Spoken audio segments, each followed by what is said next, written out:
Petugas pemadam kebakaran Kota Palembang dibantu warga berusaha melakukan pemadaman terhadap api yang sudah tunu gudang mebel di Jalan Gubah 29 Ilir, Punyo Nangci.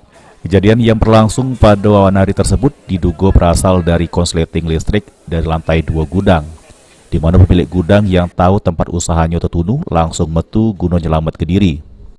Kak, bisa jelaskan Kak, ini penyebab kebakaran ini Kak, apa Kak?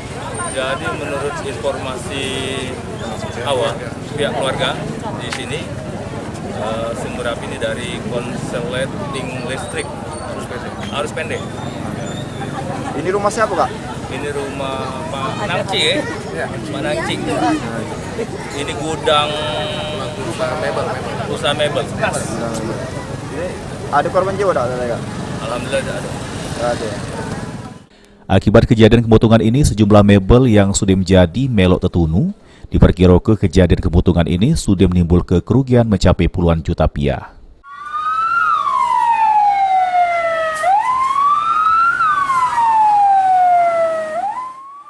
Abidi Dirwanto, PAL TV.